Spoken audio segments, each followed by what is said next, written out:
नमस्कार विद्यार्थियों, मैं CS अभिषेक ओझा स्वागत करता हूं आप सभी का आपके अपने एजुकेशनल प्लेटफॉर्म कॉमर्स मेरी जान के ऊपर, जहां पर हम डिस्कस करते हैं कॉमर्स से रिलेटेड इम्पोर्टेंट टॉपिक। और आज का ये जो वीडियो है वो किसके लिए है वो मैं पहले थोड़ा सा शॉर्ट में बता देता हूं।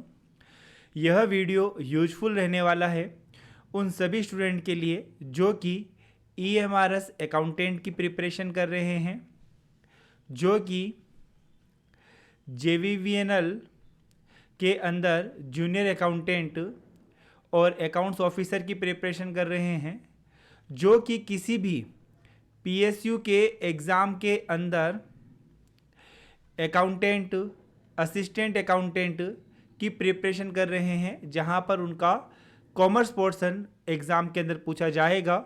उन सभी स्टूडेंट के लिए यह वीडियो काफ़ी यूजफुल रहने वाला है। यहाँ पर हमने 21 डेज़ का एक चैलेंज लिया है, जहाँ पर 21 डेज़ के अंदर हम आपको 21 क्लासेज हम आपको प्रोवाइड करवाएंगे। हर क्लास के अंदर आपको 20 MCQ देखने के लिए मिलेंगे। ऐसे मिलाकर आपको टोटल मिलाकर कॉमर्स पार्ट के मोस्ट इम्पोर्टेंट 420 MCQ आपको मिलने वाले हैं। मोस्ट इम्पोर्टेंट 420 MCQ आपको मिलने वाले हैं। 420 जो कंसेप्ट हैं एग्जाम ओरिएंटेड वो आपके क्लियर होने वाले हैं। बस आपको करना क्या है, डे 1 से ही आपको हमारे साथ रहना है और पूरे के पूरे डे 21 तक आपको सभी वीडियोस कंप्लीट करने हैं। इसके अलावा एक और अच्छी बात मैं आपको बता देता हूं कि इसकी जो पीडीएफ है वो भी आपको हमारे टेलीग्राम चैनल के ऊपर प्रोवाइड हो जाएगी। तो आप हमारे टेलीग्राम चैनल कॉमर्स मेरी जान टेलीग्राम पर जाइएगा और कॉमर्स मेरी जान सर्च कीजिएगा। मैं स्टार्टिंग के अंदर थोड़ा सा बता देता हूं इस वीडियो के बारे में, ताकि बाद में जब हम अपनी क्लास को कंटिन्यू करें तो आपको किसी भी तरह का समस्या का समाधान नहीं करना पड़े। तो आपको टेलीग्राम के ऊपर जाना है, कॉमर्स मेरी जान सर्च करना है और कॉमर्स मेरी जान सर्च करके आप वहां पर हमारे टेलीग्राम चैनल से जुड़ सकते हो। वहां पर हम डेली MCQs भी आपको प्रोवाइड करवाते हैं और साथ ही साथ ये पूरे के पूरे 21 डेज की यानी कि 420 इंपॉर्टेंट कॉमर्स के जो MCQ रहने वाले हैं उसकी PDF भी आपको वहां पर मिल जाएगी, जिसका आप प्रिंट आउट करवा के अपने नोट्स के अंदर शामिल कर सकते हैं। अब ये जो 21 क्लासेज रहेगी वो किस तरह से रहेगी, या फिर ये जो 21 डेज की जो 21 क्लासेज रहेगी उसका क्या तरीका रहेगा वो एक बार मैं आपको शॉर्ट में बता देता हूं। टोटल 21 क्लासेज के अंदर आपकी 11 क्लासेज लूंगा। 11 क्लासेज रहेगी आपके अकाउंटिंग से रिलेटेड। और देखिएगा मित्रों, अगर आपके सिलेबस में सिंपल सा सिर्फ अकाउंटिंग लिखा हुआ है और उसके अंदर ब्रीफ बता नहीं रखा है कि भाई अकाउंटिंग में कौन कौन से टॉपिक है, तो आपको समझ लेना है कि वो अकाउंटिंग के अंदर आपके फाइनेंशियल अकाउंटिंग से रिलेटेड भी क्वेश्चन पूछ सकता है, वो आपके कॉस्ट अकाउंटिंग से रिलेटेड भी क्वेश्चन पूछ सकता है, वो आपसे मैनेजमेंट अकाउंटिंग से रिलेटेड भी क्वेश्चन पूछ सकता है। तो आपको ये तीनों ही जो अकाउंटिंग है इसको आपको अच्छे से करके जाना होगा। 11 क्लासेज में आपके लूंगा अकाउंटिंग की, जहां पर फाइनेंशियल अकाउंटिंग, कॉस्ट अकाउंटिंग और मैनेजमेंट अकाउंटिंग के बहुत ही इंपॉर्टेंट जो MCQ है वो मैं आपके साथ साझा करूंगा। ये सारे MCQs किसी ना किसी प्रीवियस गवर्नमेंट एग्जाम के अंदर आ रखे होंगे। इसके अलावा मैं बात करता हूं आपसे 10 क्लासेज जो रहेगी आपके लिए, वो आपके लिए लेंगे JP सर, जहां पर मोस्ट इंपॉर्टेंट 10 क्लासेज के अंदर 200 MCQ रहेंगे, किसके? ऑडिट के as well as income tax के। तो ऐसे टोटल मिलाकर आपके लिए 21 क्लासेज हो जाएगी। काफ़ी यूजफुल रहने वाली है आप सभी के लिए, तो बिल्कुल भी आप इन क्लासेज को मिस मत कीजिएगा। इनकी PDF के लिए आप हमारे टेलीग्राम चैनल से जुड़ जाइएगा। डेली वीडियो अपडेट्स के लिए चैनल को आप ज़रूर से सब्सक्राइब कर लीजिएगा और जो बेल आइकन है आप उसको भी ज़रूर से प्रेस कर दीजिएगा। तो चलिए स्टार्ट करते हैं हम अपनी जर्नी को। आई होप आपको एक ब्रीफ इंट्रोडक्शन मिल गया होगा कि हमारा जो वीडियो रहेगा वो किस हिसाब से रहने वाला है। सबसे पहला क्वेश्चन, सारे के सारे क्वेश्चन जो हैं वो एग्जाम के अंदर आ रखे हैं, सारे के सारे क्वेश्चन जो है वो एग्जाम के अंदर आ रखे हैं, तो सभी क्वेश्चन एग्जाम ओरिएंटेड ही हैं। पहला क्वेश्चन आपके लिए, which accounting deals with ascertainment, allocation and apportionment and accounting aspects of cost. ये कहता है कि अकाउंटिंग का वो कौन सा पार्ट, अकाउंटिंग का वो कौन सा पार्ट डील करता है किससे, कि भाई कॉस्ट का असेसमेंट, कि भाई कितनी कॉस्ट लगी, उसको एलोकेट करना, उसका अपॉर्शनमेंट करना यानी विभाजन करना, और उसकी अकाउंटिंग करना। यह अकाउंटिंग का कौन सा, ये अकाउंटिंग की कौन सी जो ब्रांच होती है वो इसके साथ डील करती है। देखिएगा, अकाउंटिंग की 3 इंपॉर्टेंट ब्रांचेज होती है। सबसे पहला आती है आपके लिए फाइनेंशियल अकाउंटिंग, सबसे पहला आती है आपके लिए फाइनेंशियल अकाउंटिंग, जहाँ पर आपके general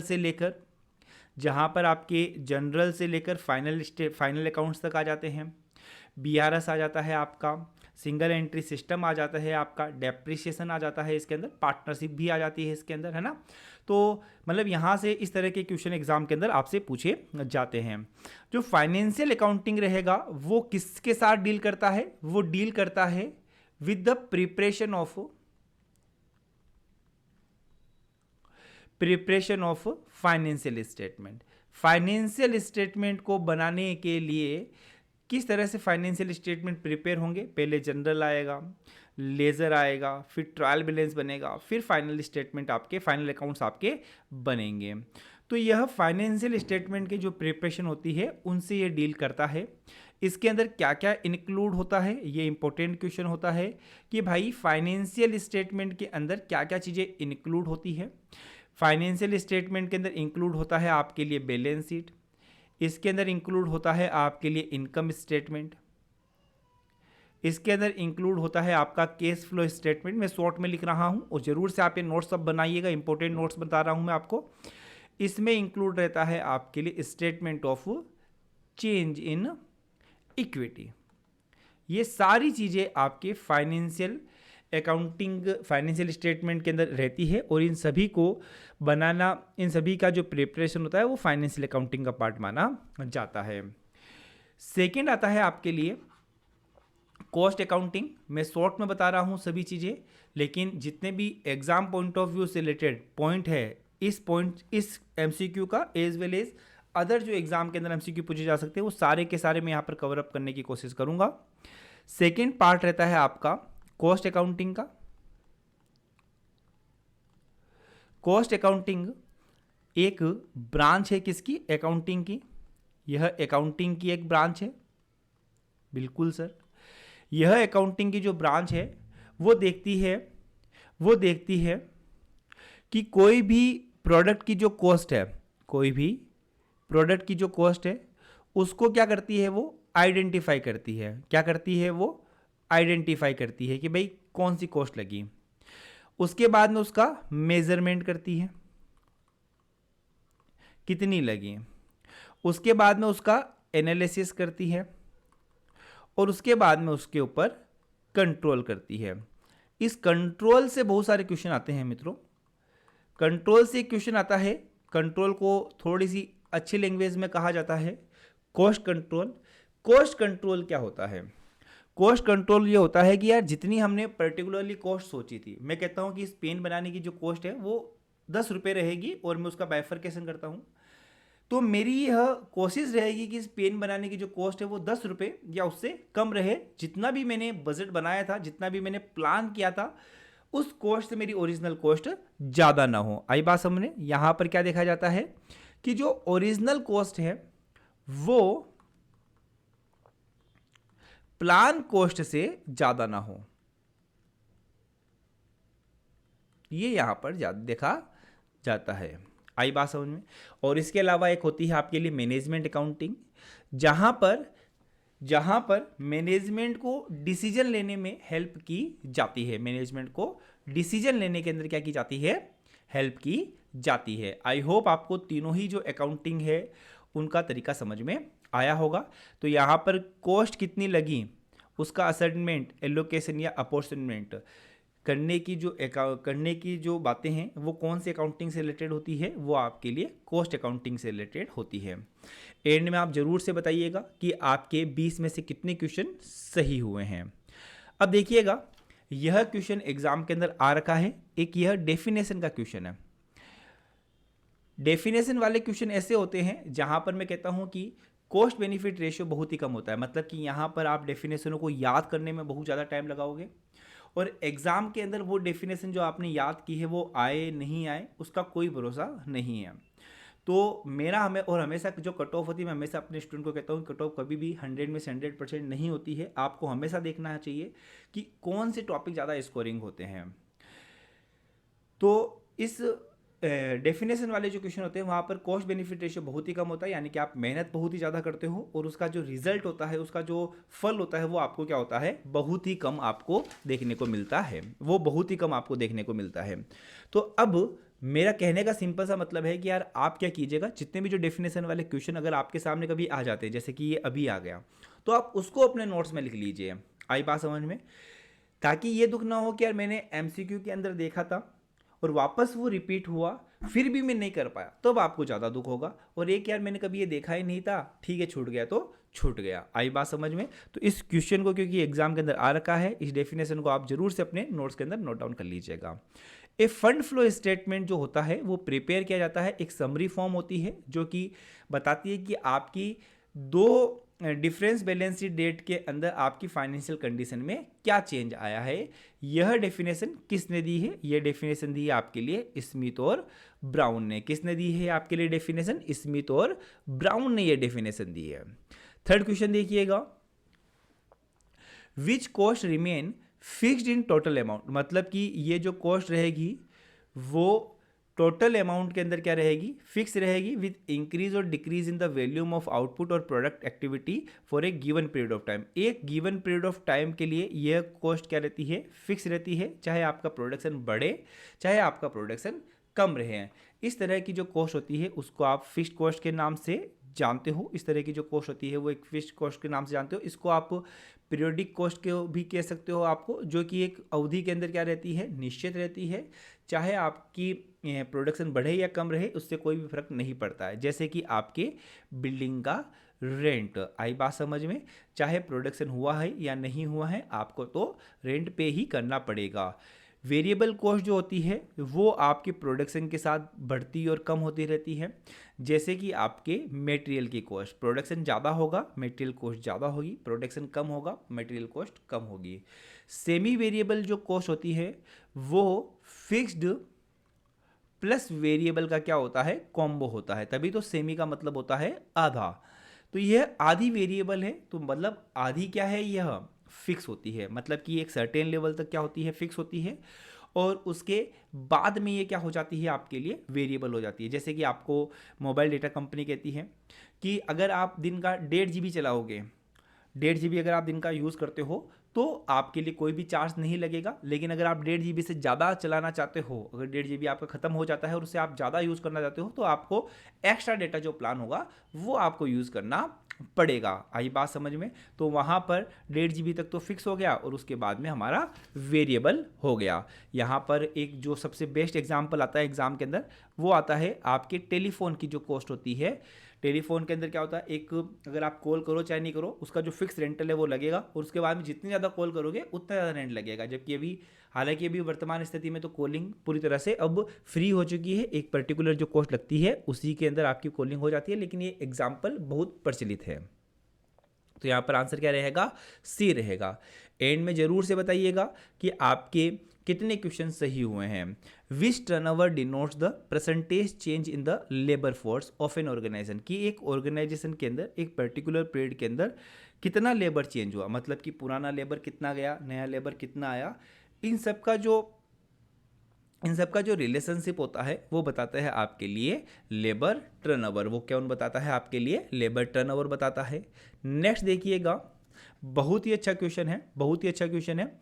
which of the financial statement in which the data और figure reported in the financial statement are converted into percentage of a common base amount, कौन सी वित्तीय विवरणी है जो वित्तीय विवरणी में रिपोर्ट किए गए आंकड़ों या अंकों को एक सामान्य आधार राशि के प्रतिशत में परिवर्तित किया जाता है।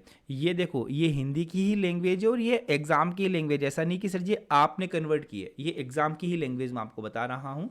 इसलिए मैं हिंदी मीडियम के स्टूडेंट को भी कहता हूँ कि आप, ऐसा नहीं है कि आप ऐसा 100% के लिए नहीं सर हम तो हिंदी के अलावा इंग्लिश को देखेंगे नहीं, ऐसा करने से आपको क्वेश्चन को समझने में बहुत ज़्यादा दिक्कत आएगी। अगर आप इंग्लिश को थोड़ा समझने की कोशिश करते हो तो देखिएगा कितनी इजी इंग्लिश लिखी हुई है। Which are the financial statement, वो कौन से फाइनेंशियल स्टेटमेंट होते हैं जिसमें जो डेटा या फिगर को financial statement are converted into a percentage, यानी इसके अंदर फाइनेंशियल स्टेटमेंट के अंदर जितने भी जो डेटा होते हैं या फिगर्स होते हैं उनको कन्वर्ट किया जाता है एक कॉमन बेस लेकर। Vertical size statement, horizontal size statement, common size statement, या फिर ऑल ऑफ अबव। अब देखिएगा यह जो टॉपिक है वो रिलेटेड है आपके लिए tools of analysis of financial statement, मतलब कि फाइनेंशियल स्टेटमेंट का एनालिसिस करने के टूल। टोटल आपके लिए 5 टूल होते हैं। सबसे पहले तो वो 5 टूल कौन से होते हैं वो भी आप नाम याद कर लीजिएगा, क्वेश्चन आ जाएगा कि भाई फाइनेंशियल स्टेटमेंट के एनालिसिस का कौन सा टूल नहीं होता है। सबसे पहला टूल होता है आपके लिए कंपेरेटिव, सबसे पहला टूल होता है आपके लिए कंपेरेटिव स्टेटमेंट। कंपेरेटिव स्टेटमेंट के अंदर क्या किया जाता है, कंपेरेटिव स्टेटमेंट के अंदर क्या किया जाता है, कंपेयर किया जाता है एक पीरियड के आइटम्स को दूसरे पीरियड के आइटम से। कि फॉर एग्जांपल पिछले साल सेल्स 10 लाख थी, इस साल सेल्स हो चुकी है 20 लाख, यानी कि सेल्स में आपके लिए 100% इंक्रीमेंट हो चुका है। आई बात समझ में। तो कंपेरेटिव स्टेटमेंट के अंदर क्या किया जाता है, सेल्स को सेल्स से कंपेयर किया जाएगा, कॉस्ट को कॉस्ट से कंपेयर किया जाएगा, प्रॉफिट को प्रॉफिट से कंपेयर किया जाएगा। इसलिए क्योंकि ये कंपैरिजन इस तरह का होता है, इसलिए इसका जो नाम होता है दूसरा वो होता है हॉरिजॉन्टल एनालिसिस। क्या नाम होता है इसका, हॉरिजॉन्टल एनालिसिस भी इसको कहा जाता है। इंपॉर्टेंट कुछ पॉइंट है। इसके अलावा इसमें क्या किया जाता है, इसमें 2 डिफरेंट पीरियड के जो आइटम होते हैं उनका कंपैरिजन होता है। ये आपके लिए क्या हो गया, कंपैरेटिव स्टेटमेंट हो गया। दूसरा स्टेटमेंट आपके लिए आता है common size statement. Common size statement, अब देखिएगा कॉमन साइज स्टेटमेंट के अंदर क्या होता है, उसी बैलेंस शीट के अंदर या उसी P&L के अंदर आप क्या कर देते हो, एक कॉमन आइटम ले लेते हो और उस कॉमन आइटम्स के कंपेयर करके आप देखते हो कि बाकी वाली चीज़ें उस कॉमन आइटम का कितना परसेंटेज है। मतलब कि कॉमन आइटम को आपने 100% मान लिया और आप देखते हो कि बाकी चीज़ें उसका कितना परसेंटेज है। जैसे कि आपने कॉमन आइटम ले लिया सेल्स है 10 लाख की, आपने उसको 100% मान लिया। कॉस्ट है 4 लाख की, तो मतलब कि 40% क्या है, कॉस्ट है। प्रॉफिट हुआ 2 लाख का, मतलब कि 20% क्या है आपके लिए, प्रॉफिट है सेल के ऊपर। तो कॉमन साइज स्टेटमेंट के अंदर क्योंकि एक आइटम ले लिया जाता है और उसी से ऊपर वन के सभी आइटम और नीचे के सभी आइटम्स का क्या किया जाता है, कंपैरिजन किया जाता है, इसलिए इसको वर्टिकल एनालिसिस के नाम से भी जाना जाता है। इसलिए इसको वर्टिकल एनालिसिस के नाम से भी जाना जाता है। इसमें क्या किया जाता है, एक कॉमन आइटम लेकर सभी आइटम से उसकी क्या की जाती है, उसकी तुलना की जाती है। इसके अलावा और कौन कौन से होते हैं सर, वो भी हमको बता दीजिए। एक होता है आपके लिए टूल ट्रेंड एनालिसिस, एक टूल होता है आपके लिए ट्रेंड एनालिसिस, एक टूल होता है आपके लिए CFS केस फ्लो स्टेटमेंट, एक टूल होता है आपके लिए रेशियो एनालिसिस। तो यह 5 टूल होते हैं किसके, ये फाइनेंशियल स्टेटमेंट के एनालिसिस करने के। यहाँ पर पूछा गया है कि एक क्या करेंगे, हम सामान्य आधार लेंगे, एक कॉमन बेस लेंगे और उसी को कंपेयर करेंगे, उसी के आधार पर सभी फिगर्स को ऊपर नीचे वाली सभी फिगर्स को कन्वर्ट कर देंगे हम। वो कौन सा स्टेटमेंट होता है, वो होता है आपके लिए कॉमन साइज स्टेटमेंट। अब काफ़ी सारे विद्यार्थी यहाँ पर कहेंगे कि कॉमन साइज स्टेटमेंट था तो यहाँ पर वर्टिकल साइज, क्योंकि वर्टिकल साइज क्यों नहीं कहा? क्योंकि सिंपल सी बात है, पहले तो वर्टिकल साइज नहीं है, वो वर्ड है वर्टिकल एनालिसिस। दूसरी बात, यहाँ पर एक और सी ऐसा कुछ ऑप्शन था नहीं, तो सी यहाँ पर ज़्यादा बेटर ऑप्शन है। और अगर यहाँ पर होता भी तो भी मैं यहाँ पर सी ऑप्शन ही करता, और एग्जामिनर ने भी सी ऑप्शन किया, क्योंकि वो वर्टिकल साइज स्टेटमेंट नाम से कोई नाम नहीं है, वो वर्टिकल एनालिसिस के नाम से है। तो यहाँ पर एक कौन सा स्टेटमेंट रहेगा? कॉमन साइज स्टेटमेंट यहाँ पर रहेगा, जहाँ पर एक कॉमन फिगर लेकर उस कॉमन फिगर के आधार पर सभी ऊपर की और नीचे की सभी फिगर्स को क्या कर दिया जाता है? कन्वर्ट कर दिया जाता है। उम्मीद करता हूँ कि क्वेश्चन आपको समझ में आया होगा। नेक्स्ट देखिएगा, factor determining working capital requirement, कि यार वर्किंग कैपिटल कितनी रहेगी? वर्किंग कैपिटल क्या होती है? आपकी current assets minus current liabilities, कि जो डेली रूटीन के लिए वर्क करने के लिए आपको कितनी कैपिटल की रिक्वायरमेंट है, वो आपका बिजनेस साइकिल के ऊपर डिपेंड होती है। Rate of growth of business को किस ग्रोथ की ज़रूरत है, अर्निंग कैपेसिटी और डिविडेंड पॉलिसी आपकी क्या रहेगी, ये सभी क्या हैं? वर्किंग कैपिटल को डिटरमाइन करने के, मतलब कि कितनी वर्किंग कैपिटल रहनी चाहिए, कितनी वर्किंग कैपिटल की आपको रिक्वायरमेंट है, ये सभी के सभी फैक्टर्स को आपको ध्यान में रखना होता है। नेक्स्ट देखिएगा, stock is taken on the day of business year, व्यवसायिक वर्ष के किस दिन स्टॉक लिया जाता है? जो स्टॉक की कैलकुलेशन होती है वो किस दिन की जाती है? साल के पहले दिन, साल के बीच में, या साल के अंतिम दिन? तो देखिएगा, जो स्टॉक की कैलकुलेशन की जाती है वो फिजिकली की जाती है, वो भी साल के अंतिम दिन किया जाती है, यानी कि क्लोजिंग स्टॉक निकाला जाता है, और वो जो क्लोजिंग स्टॉक होता है वही आपके लिए क्या होता है? ओपनिंग स्टॉक होता है। ऐसा नहीं होता है कि ओपनिंग स्टॉक निकाला जाता है और वही आपके लिए क्लोजिंग स्टॉक रहेगा, नहीं। क्लोजिंग स्टॉक की कैलकुलेशन की जाती है, उसकी वैल्यूएशन की जाती है, और उसके बाद में वही आपके लिए ओपनिंग स्टॉक का काम करता है। तो देखो, काफ़ी अच्छा क्वेश्चन था ये भी। ये कहता है कि कोई लायबिलिटी जो कि अराइज हो भी सकती है या फिर अराइज नहीं भी हो सकती है, मतलब कि आपको पे करना भी पड़ सकता है रुपया, या फिर पे नहीं करना भी पड़ सकता है। जैसे कि आपके कोर्ट केस है, कोर्ट के अंदर केस चल रहा है आपका, हार गए तो रुपए देने पड़ेंगे, नहीं हारे तो रुपए नहीं देने पड़ेंगे। किसी के भी यहाँ पर गारंटी दे रखी थी, अगर वो उसने सही से काम कर दिया अपना तो आपको रुपए नहीं देने, अगर उसने चूक कर दी तो आपको रुपए देने हैं। तो एक ऐसी लायबिलिटी जो कि अराइज हो भी सकती है या फिर अराइज नहीं भी हो सकती है, वो लायबिलिटी आपके लिए कहलाती है कॉन्टीजेंट लायबिलिटी या फिर आकस्मिक देयता। इसके लिए एक और क्वेश्चन आता है कि कॉन्टीजेंट लायबिलिटी को कहाँ पर दिखाया जाता है? इसको बैलेंस शीट के नीचे फुट नोट्स में दिखाया जाता है। बैलेंस शीट के नीचे फुट नोट्स में दिखाया जाता है कि कंपनी के ऊपर ये कॉन्टीजेंट लायबिलिटीज़ है, जो कि लायबिलिटी बन भी सकती है और लायबिलिटी नहीं भी बन सकती है। 9th क्वेश्चन देखिएगा, the term cost of capital. देखिएगा, कॉस्ट ऑफ कैपिटल का जो मतलब है वो आप बहुत ही इंपॉर्टेंट है, वो आप मतलब समझ लीजिएगा। बहुत से एग्जामों के अंदर क्वेश्चन आता है कि भाई कॉस्ट ऑफ कैपिटल का मतलब क्या होता है। कॉस्ट ऑफ कैपिटल का मतलब होता है मिनिमम रेट ऑफ रिटर्न, कि यार इतना तो रिटर्न आना ही चाहिए, इतना तो रिटर्न आना ही चाहिए, या फिर profit of company must earn, company को इतना प्रॉफिट तो अर्न करना ही पड़ेगा मिनिमम। वो मतलब होता है कॉस्ट ऑफ कैपिटल का, कि कंपनी को अपनी मिनिमम जितनी भी जो लायबिलिटीज़ वगैरह पे करने के लिए इतना प्रॉफिट तो या इतना रिटर्न तो कमाना ही पड़ेगा। सिंपल सी बात है, सिंपल सी बात है, आपने 10% की रेट से ब्याज ले रखा है, ठीक है ना, तो आप ये चाहोगे ना कि यार 10% तो बिजनेस कमाए कमाए, है ना। तो कॉस्ट ऑफ कैपिटल वो होता है मिनिमम रेट ऑफ रिटर्न, इसकी जो डेफिनेशन है वो ध्यान रख लीजिएगा। और profit of company must earn, मतलब इतना प्रॉफिट तो कंपनी को कमाना ही कमाना है। तो जो कॉस्ट ऑफ कैपिटल जो रेफर करती है वो करती है मिनिमम रेट ऑफ रिटर्न, ना कि मैक्सिमम रेट ऑफ रिटर्न। तो बहुत ही अच्छा क्वेश्चन है ये, और ये बहुत ही इंपॉर्टेंट क्वेश्चन है, बार बार एग्जामों के अंदर पूछा जाता है।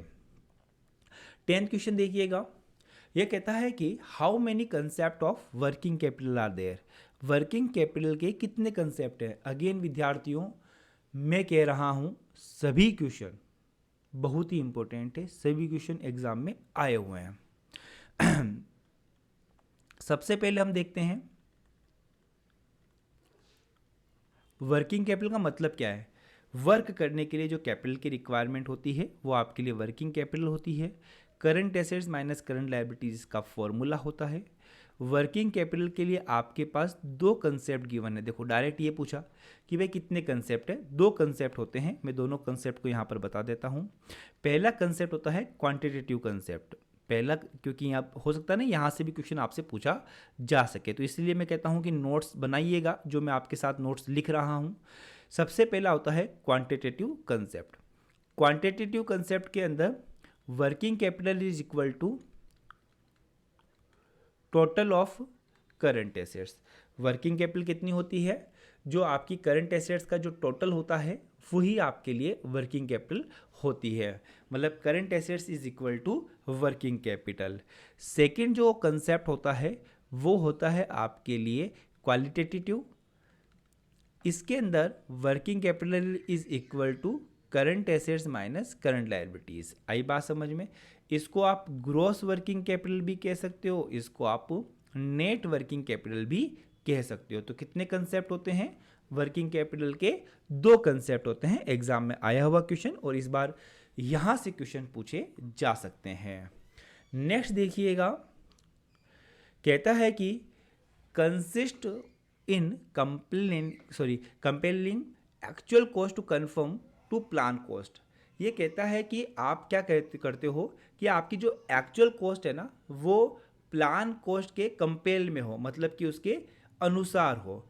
आपकी जो एक्चुअल कॉस्ट है वो प्लान कॉस्ट से ज़्यादा ना हो, जितना आपने प्लान किया था उसी के बराबर या उससे कम, उसी के समरूप आपकी क्या हो, एक्चुअल को उसी के समरूप आपकी एक्चुअल कॉस्ट हो। वो क्या कहलाता है? Cost control. जहां पर आप क्या देखते हो कि आपने जितनी कॉस्ट प्लान की है उतनी ही आपकी एक्चुअल कॉस्ट रहे या उससे कम रहे। अगर उससे ज़्यादा है तो आप उसका रीज़न ढूंढते हो और उस रीज़न को ढूंढकर उस कॉस्ट को कम करने की कोशिश करते हो। नेक्स्ट क्वेश्चन आता है आपके लिए, कैपिटल बस्टिंग किस से रिलेटेड करता है? शॉर्ट टर्म से, मिड टर्म से या लॉन्ग टर्म से? जहाँ पर कैपिटल वर्ड आ गया वो लॉन्ग टर्म से ही क्या करता है, संबंधित होता है। तो यहाँ पर ये भी क्वेश्चन बहुत बार एग्जाम में पूछा गया है। तो कैपिटल बस्टिंग किससे रेफर करता है? लॉन्ग टर्म से कैपिटल बस्टिंग को रेफर किया जाता है। 13 क्वेश्चन देखिएगा, issue an invitation to the existing share holder to subscribe for further share to be issued by a company. Issue एक कंपनी द्वारा आगे, वो कौन सा इशू है? जो कि एक कंपनी के द्वारा आगे इशू किए जाने वाले शेयरों के लिए मौजूदा जो शेयर धारक होते हैं उनको खरीदने का एक निमंत्रण दिया जाता है। मतलब कि कौन से इशू में कंपनी क्या करती है, अपना फ्यूचर में अगर कोई इशू कर रही है वो, तो उसके जो एग्जिस्टिंग शेयर होल्डर होते हैं, वर्तमान शेयर धारक होते हैं, उनको वो सबसे पहले पूछती है कि आप हमारे शेयर खरीद लीजिए। वो प्राइमरी नहीं होता है, वो होता है आपके लिए राइट इशू। कौन सा इशू होता है? राइट इशू वो होता है, जहां पर एग्जिस्टिंग शेयर होल्डर्स के पास राइट होते हैं कि कभी भी फर्दर इशू होता है तो सबसे पहले उनको खरीदने का मौका दिया जाता है। नेक्स्ट देखिएगा, discount is the deduction from the invoice price. यह इनवॉइस प्राइस से कम किया जाता है। Granted to all those who clear their bills within the desired deadline। छूट वांछित अंतिम रेखा के भीतर अपने बिल समाशोधित करने वाले सभी को प्रदान किए गए बीजक मूल्य से घटाई हुई रकम है। यानी कि जो भी एक डिजायर्ड, जो भी आपको टाइमलाइन दे रखी है उसके अंदर पेमेंट कर देंगे तब हम आपको ये डिस्काउंट दे देंगे। ये कौन सा डिस्काउंट होता है? यहाँ पर जो हमारा ऑब्जेक्ट होता है वो सेल बढ़ाना नहीं होता है। अगर सेल बढ़ाने का जो ऑब्जेक्ट होता है वो होता है आपके लिए ट्रेड डिस्काउंट। आई बात समझ में? और ट्रेड डिस्काउंट को अकाउंट्स के अंदर नहीं रिकॉर्ड किया जाता है। हमारा यहाँ पर ऑब्जेक्ट होता है जल्दी से रुपया रिकवर करना। तो क्योंकि जहाँ पर रिकवरी का क्वेश्चन होता है वहाँ पर आप दिया जाता है आपको कैश डिस्काउंट। तो यहाँ पर ये कौन सा डिस्काउंट होता है? कौन सा डिस्काउंट होगा आपके लिए? कैश डिस्काउंट ये होने वाला है। नेक्स्ट देखिएगा, profit is excess of revenue over expenses. लाभ राजस्व का व्यय से अधिक है। मतलब कि आपके जो रेवेन्यू है वो ज़्यादा है और एक्सपेंसेज है वो कम है। एक्सपेंसेज से ज़्यादा अगर आपका रेवेन्यू है तो सिंपल सी बात है वो आपका प्रॉफिट होगा। कौन सा प्रॉफिट होगा? ग्रॉस प्रॉफिट होगा, नॉशनल प्रॉफिट होगा, नेट प्रॉफिट होगा, या फिर इनमें से कुछ भी नहीं होगा। अगेन समझिएगा मेरी बात को, ग्रॉस प्रॉफिट में तो केवल और केवल डायरेक्ट एक्सपेंसेज जो होते हैं वो माइनस होते हैं। जबकि नेट प्रॉफिट के अंदर आपके सभी expenses, direct expenses as well as indirect expenses, और यहाँ पर डायरेक्ट इनकम से डायरेक्ट इनकम ज़्यादा होती है डायरेक्ट एक्सपेंसेज, यहाँ पर डायरेक्ट एक्सपेंसेज और इनकम, डायरेक्ट एक्सपेंसेज और इनडायरेक्ट एक्सपेंसेज दोनों ही, मतलब कि सभी एक्सपेंसेज जो होते हैं वो आपके ज़्यादा होती हैं सभी तरह के वो कम होती है आपके सभी तरह के रेवेन्यू से। तो यहाँ पर क्योंकि सभी तरह के रेवेन्यू और सभी तरह के एक्सपेंसेज के बारे में बात की गई है, डायरेक्ट और इनडायरेक्ट की, तो यहाँ पर ये कौन सा प्रॉफिट होगा, नेट प्रॉफिट होगा। तो इस तरह से इस क्वेश्चन को घुमाया गया है। 16 क्वेश्चन देखिएगा, इन एक्रूअल बेसिस ऑफ अकाउंटिंग जो रेवेन्यू होता है, जो इनकम होती है, उसको आप कब रिकॉग्नाइज करोगे, at the year and, at the time when amount is received, at the time when income is earn, at the time when at the end of the month in which the income is earn, जिस महीने आय हुई उस महीने के अंत में। Accrual basis कहता है कि अगर आपने कोई भी इनकम जनरेट कर ली है, आई बात समझ, उसको आप अकाउंट्स में दिखा दो, चाहे वो आपको रिसीव हुई है या फिर रिसीव नहीं हुई है, उससे कोई फर्क नहीं पड़ता है। जैसे कि फॉर एग्जांपल मैंने क्या कहते हैं, जनवरी, फरवरी, मार्च कहीं पर काम किया और उसके बाद में मैं घर चला गया। 3 महीने की सैलरी मेरी 30,000 यहाँ पर बनी। मालिक ने कहा कि घर से वापस आएगा तब हम आपके पेमेंट कर देंगे। घर पर गया तो मेरे को पूछा कि भाई कितने रुपए कमा लिए। मैं ये नहीं कहूँगा कि कुछ नहीं कमाया क्योंकि मेरे को कुछ नहीं मिला, नहीं, मैंने कितने रुपए अर्न कर लिए हैं, 30,000 अर्न कर लिए हैं, तो मेरा रेवेन्यू कितना हो चुका है, 30,000 का हो चुका है। चाहे वो मेरे को रिसीव हुआ है या फिर नहीं रिसीव हुआ है, वो क्या हो सकता है, वो जनरेट तो हो चुका है। तो at the time when income is earn, जब इनकम अर्न कर ली जाती है तभी आप उसको अपने बुक्स ऑफ अकाउंट्स के अंदर रिकॉग्नाइज कर देते हो। ये होता है आपके लिए एक्रूअल बेसिस। केस बेसिस में क्या होता है, जब आपको वो इनकम वास्तव में रिसीव होगी तब जाकर आप उसको अकाउंट्स में दिखाने वाले हो।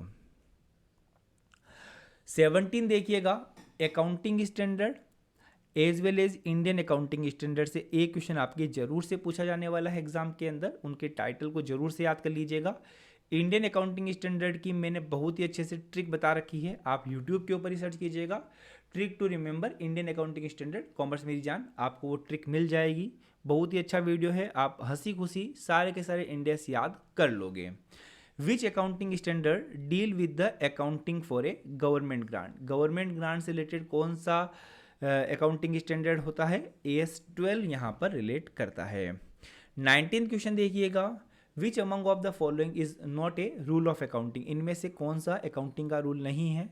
Debit vote comes in, credit vote goes out, जो आता है उसको डेबिट करते हैं, जो जाता है उसको क्रेडिट करते हैं रियल अकाउंट का।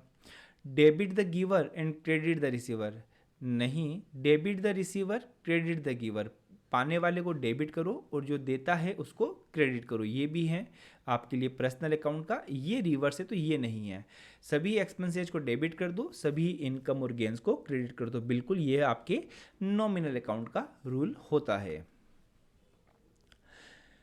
एक कंपनी परचेज फर्नीचर और ₹10 लाख, 10 लाख का इसने फर्नीचर परचेज किया, 1 लाख रुपए इसकी रेसिडुअल वैल्यू है, तो मतलब कि नेट वैल्यू कितनी बची इसकी, 9 लाख की बची। यहाँ पर 9 लाख रुपए की चीज़ चलेगी 8 साल के लिए, तो 9 लाख डिवाइडेड बाई आप 8 करोगे तो कितना आएगा आपके लिए, 1,12,500 आएगा। तो डेप्रिसिएशन की राशि कितनी हो जाएगी, 1,12,500 हो जाएगी। 20th क्वेश्चन देखिएगा, 20th क्वेश्चन कहता है कि विच of the following is not a commonly use inventory valuation method under the perpetual system. अगर आपको लगता है कि आपका बिजनेस बहुत ही अच्छे तरीके से चलने वाला है, वहाँ पर आप कौन सा इन्वेंट्री का मेथड यूज़ नहीं करते हो, आप FIFO यूज़ करते हो, LIFO यूज़ करते हो, हाईएस्ट इन फर्स्ट आउट भी यूज़ करते हो, लोएस्ट इन जो सबसे कम दाम आया है, लोएस्ट आया है, उसको आप सबसे पहले निकालोगे। नहीं, जब आपको पता है कि यार बहुत टाइम पीरियड तक जाना है आपको, तो आप ये वाला मेथड यूज़ नहीं करते हो। तीनों मेथड आप परपेचुअल सिस्टम के अंदर यूज़ करते हो। उम्मीद करता हूँ कि ये 20 क्वेश्चन आपके जो कॉन्फिडेंस है उसको आपका बूस्टअप किया होगा।